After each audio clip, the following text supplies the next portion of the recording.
Hello बच्चों, chapter first है हमारा जीव जगत। जीव जगत। तो हम जीव और जगत इन दोनों के बारे में, दोनों अलग अलग शब्द हैं। जीव अलग है और जगत अलग है। तो जीव शब्द क्या है इसके बारे में जानेंगे हम। जीव कोई भी जीव हम कैसे पहचान सकते हैं। बहुत आसानी से पहचान जाओगे आप कि कोई जीव जो है सजीव है या निर्जीव है। तो जो सजीव होगा वो क्या कहलाएगा? जीव कहलाएगा।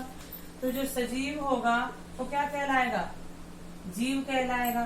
तो जीव में कौन कौन से फंक्शन होते हैं कि वो श्वसन करते हैं, उत्सर्जन करते हैं, पाचन करते हैं, जनन करते हैं, गति करते हैं, वृद्धि करते हैं और कोई संवेदनशीलता जो हमारे सेंस ऑर्गन है उनके थ्रू क्या करते हैं, कोई भी संवेदनशीलता दर्शाते हैं या उद्दीपन के प्रति अनुक्रिया प्रतिक्रिया करते हैं। कि कोई हमें आपको थप्पड़ मार रहा है तो आप अपना गाल हटाएंगे, कांटा चुभता है तो आपको तुरंत पता लग जाता है वो कांटा ही चुभा है, आपको पता लगेगा।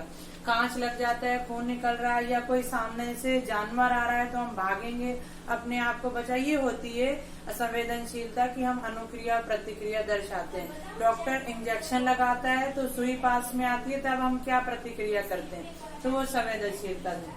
तो सजीव इतने सारे क्या लक्षण कर रहा है, क्या जनन कर रहा है, सबसे पहले गति कर रहा है, वृद्धि कर रहा है और पाचन करता है,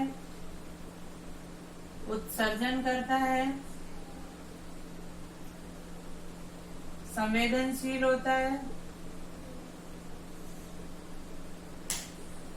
संवेदनशीलता दर्शाता है और क्या कहते हैं, वृद्धि, जनन, उत्सर्जन, पाचन, संवेदनशीलता। तो इस प्रकार सारी क्रियाएं क्या चलती रहती हैं माँ सजीव के अंदर होती हैं। मुख्य क्रियाएं हैं ये जिनके बारे में मैं आपको बता रही हूँ। एक है श्वसन। ये मुख्य क्रियाएं हैं जो एक सजीव के अंदर पाई जाती है। एक है उपापचय क्रिया। उपापचय अपचय और उपचय दोनों से मिलकर क्या बनता है? उपापचय। कि उपापचय क्रिया होती है जो हमारे शरीर में चलती रहती है। अगर हमने खाना खाया है तो उसका पाचन होगा, पाचन होने के बाद वो ग्लूकोज बनेगा, फिर बॉडी में सप्लाई होगा, ब्लड बनेगा, ब्लड बन के बॉडी में सप्लाई होगा, फिर उसका जो बचा उत्सर्जन होगा, फिर हमें भूख लगेगी हम। तो ये सारी क्रियाएं जो अंदर जो चलती रहती हैं वो सारी क्रियाएं की इसमें ऑक्सीजन की जरूरत पड़ेगी, इसमें ऑक्सीजन की जरूरत नहीं पड़ेगी। जिसमें उपचय, अपचय और उपचय ये दोनों को संयुक्त रूप से क्या कहते हैं? उपापचय, मेटाबॉलिज्म प्रोसेस। तो जीव में क्या पाई जाती है हम आसानी से पहचान सकते हैं कि कौन जीव है। तो सबसे पहले हम जनन पे आपके बात करते हैं। जनन, जीवों में जनन पाया जाता है। प्रत्येक जीव अपनी प्रजाति या जाति को, स्पीसीज को बचाए रखने के लिए क्या करता है? जनन करता है। अपनी जाति को बचाए रखने के लिए कि अपनी स्पीसीज को बनाए रखे, खत्म ना हो उसकी। तो इसलिए वो क्या करता है? जनन करता है और अपने ही समान संतति उत्पन्न करता है। क्यों? इसमें जनन कितने प्रकार का होता है? 2 प्रकार का, अलैंगिक और लैंगिक जनन पाया जाता है। अलैंगिक जनन में क्या होता है कि लिंगों की आवश्यकता नहीं पड़ती, नर और मादा युग्मकों की आवश्यकता नहीं पड़ती। जबकि लैंगिक जनन में लिंगों की आवश्यकता पड़ती है, नर और मादा की अलग अलग आवश्यकता पड़ती है। अलैंगिक जनन में कोई भी किसी, जैसे अमीबा में आपने देखा विखंडन विधि के द्वारा। कौन सी विधि के द्वारा? विखंडन, द्विविखंडन, बहुविखंडन विधि के द्वारा क्या हो जाता है? जनन हो जाता है। एक अमीबा है। अमीबा क्या होता है? उसकी पहले जीव द्रव अलग अलग होता है। जीव द्रव अलग होने के बाद क्या होता है? एक जीव द्रव में एक खांच सी बन जाती है। खांच बनने के बाद क्या होता है? ये खांच और गहरी होती जाती है और उसके बाद लास्ट में यहाँ पर आखिरी में केंद्रक भी बढ़ जाते हैं और ये अलग हो जाता है। लास्ट में 2 पुत्री कोशिकाएं बन जाती हैं। ये क्या था? विखंडन विधि जो एक कोश के जीवों में पाई जाती है। वैसे आपने मुकुलन पढ़ा, हाइड्रिला में क्या होता है? मुकुलन के द्वारा वहीं साइड से एक मुकुल उठ जाता है और नहीं, जैसे पुनरुद्ध भवन, जैसे क्या कहते हैं, नई जहाँ से पार्ट कट गया है वहां से दोबारा से उग जाना, उसको कहते हैं पुनरुद्भवन। तो इस प्रकार क्या होगा, अलैंगिक जनन होगा। ऐसी पादपों में पाया जाता है कि कोई भी शरीर की आवश्यकता ना पड़े, किसी मतलब लिंगों की आवश्यकता ना होकर क्या हो, नर और मादा युग्मक का संलयन ना होकर किसका हो, किसी भी शरीर के अन्य पार्ट से क्या हो जाए, नए पादप की उत्पत्ति हो जाए, उसे अलैंगिक जनन कहेंगे। तो अलैंगिक जनन में जैसे आलू है, आलू के ये यहाँ पे आंख निकलती है जिसको कलिका कहते हैं। क्या कहते हैं, कलिका। इस कलिका को अगर हम काट कर जमीन मिट्टी में रोप देते हैं तो क्या होता है, नया पौधा उत्पन्न हो जाता है। तो इसमें लिंगों की आवश्यकता नहीं पड़ी। हमने कलम काट कर या क्या कहते हैं पुदीना तोड़कर, हमने पुदीना जो है तने में आता है, आलू भी तने में आता है, तो पुदीने को तोड़कर हमने लगा दिया तो वहाँ पे क्या होगा, और पुदीना लगने लग जाएगा। तो इसमें नर और मादा युग्मकों की आवश्यकता नहीं पड़ी। जबकि लैंगिक जनन में पादपों में क्या होता है, पुष्प होता है। आपने पुष्प के बारे में पढ़ा कि पुष्प होता है, पुष्प में ये पुष्पासन, पुष्प ग्रंथ, और यहाँ पे होता है अंडाशय। अंडाशय में ये स्त्री केसर और पुंकेसर, ये पूरा भाग क्या कहलाता है, स्त्री केसर, ये पुंकेसर। और स्त्री केसर और पुंकेसर पर ही नर और मादा युग्मोद्भिद का निर्माण होता है। तो इस प्रकार क्या होगा, पुष्प क्या है, लैंगिक जनन का प्रमुख पार्ट है। किनका, पादपों में। पादपों में भी किसमें, आवृत्त बीजियों में। तो इस प्रकार इसमें क्या होता है, लैंगिक जनन प्राणियों में क्या होता है, नर और मादा अलग अलग होते हैं। जैसे यहाँ पर नर और मादा युग्मक थे, तो इनके युग्मक बनेंगे, युग्मकों का निर्माण होगा, जनन। तो युग्मक क्या होंगे, संलयन होगा, और उसके बाद क्या बनेगा, युग्मनज बनेगा, और युग्मनज से भ्रूण का निर्माण होगा, भ्रूण से शिशु या बच्चे का निर्माण होगा। इसी प्रकार यहाँ पर भी पुष्प में भी नर और मादा युग्मक बनेंगे और उनका संलयन होगा, निषेचन कहेंगे, फर्टिलाइजेशन कहेंगे। निषेचन के बाद भ्रूण बनेगा, भ्रूण से बीज का निर्माण होगा। तो इस प्रकार लैंगिक जनन था। और अलैंगिक जनन मैंने आपको बताया कि पत्ती है, पत्ती के किनारों से, जैसे पत्थर चट्टा है, उसके क्या है, किनारों से छोटी छोटी कलिकाएं निकलती हैं, वो टूटकर नीचे गिर जाती हैं, तो नया पौधा उगने लग जाता है। उसी प्रकार जैसे शीशम का पेड़ है, उसकी जड़ें जहाँ तक जा रही है, तो जड़ें जहाँ वायु के संपर्क में आती है, वहाँ शीशम का नया पेड़ उग जाता है। तो इस प्रकार क्या होगा, अलैंगिक जनन और लैंगिक जनन हो गया। अब ये स्पष्ट नहीं हो पा रहा है कि जनन, जाति बचाए रखने के लिए जनन करते हैं। तो कुछ ऐसे भी पौधे हैं जो क्या कहते हैं, जनन इससे स्पष्ट नहीं हो रहा है, वृद्धि भी कर रहे हैं, तो क्या है, जनन करते हैं। फर्स्ट है, तो इस प्रकार ये जनन वाला टॉपिक आपका होगा। नेक्स्ट है, गति करते हैं। आपको पता है पादप गति कैसे करते हैं, पादप तो एक ही स्थान पर खड़े रहते हैं। जो प्राणी होते हैं एक ही स्थान से दूसरे स्थान पर, है ना, जाने के लिए गति करते हैं। और पादप कैसे गति करेंगे, अपने पत्तों का खुलना या पुष्पों का खुलना, बंद होना, ये वाली गति चलती है उनमें।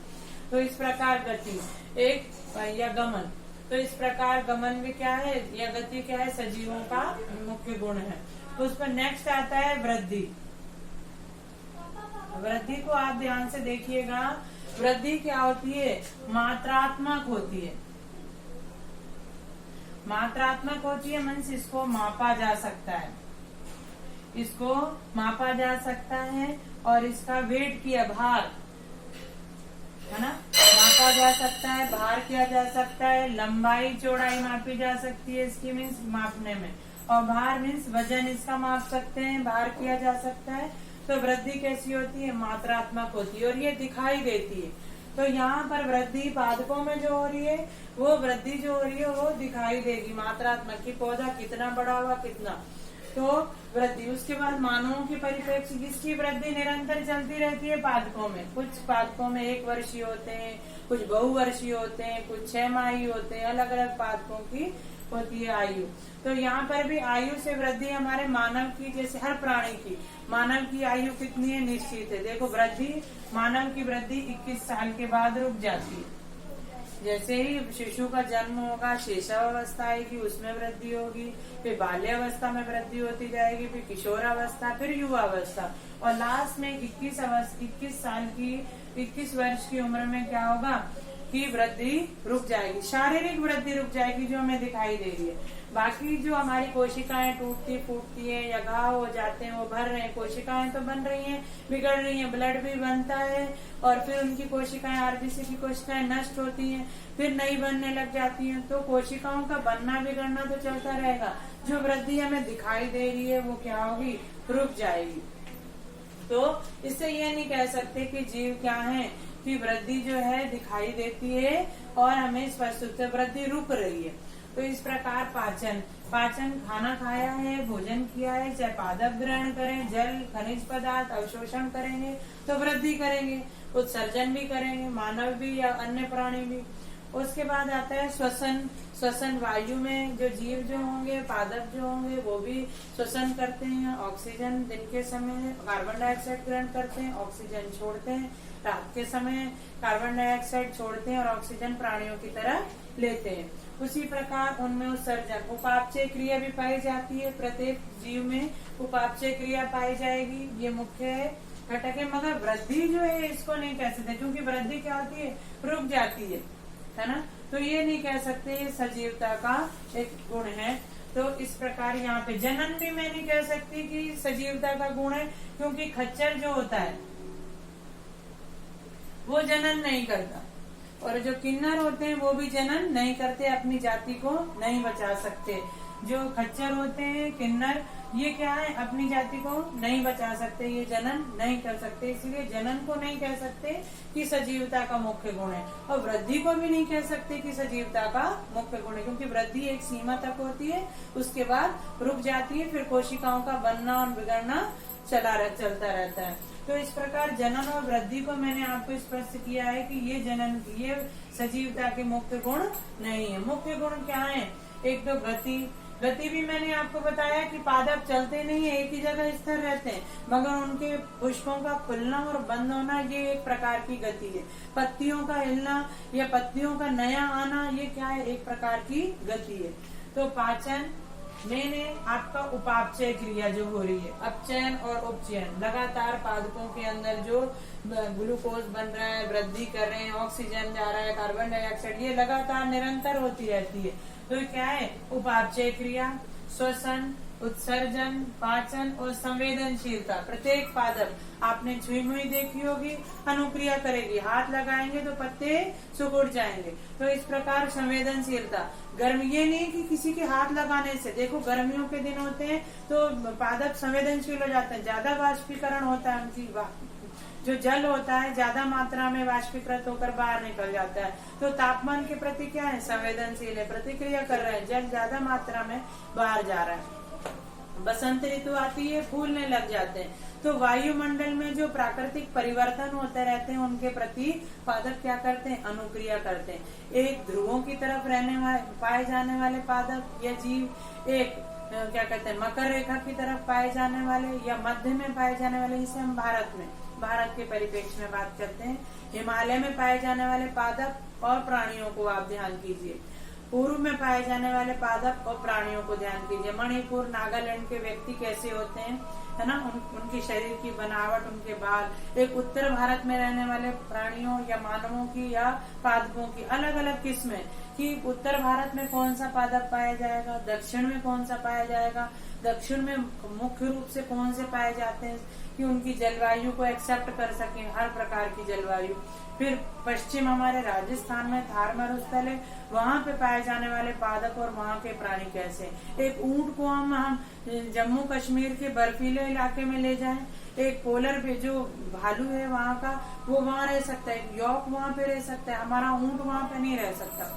तो इसी प्रकार बहुत सारी चीजें हैं जो क्या है, वायुमंडल, वातावरण जो है उसके ऊपर जो ये पादप हैं, प्राणी हैं, इसके ऊपर क्या है, संवेदनशीलता दर्शाते हैं। उद्दीपनों की प्रति क्या करते हैं, अनुक्रिया करते हैं। हम भी अनुक्रिया करते हैं, बारिश आ रही है तो हम घरों में छुप जाएंगे, गीले हो जाएंगे और हमको ठंड लगने लग जाएगी, रोंगटे खड़े होंगे।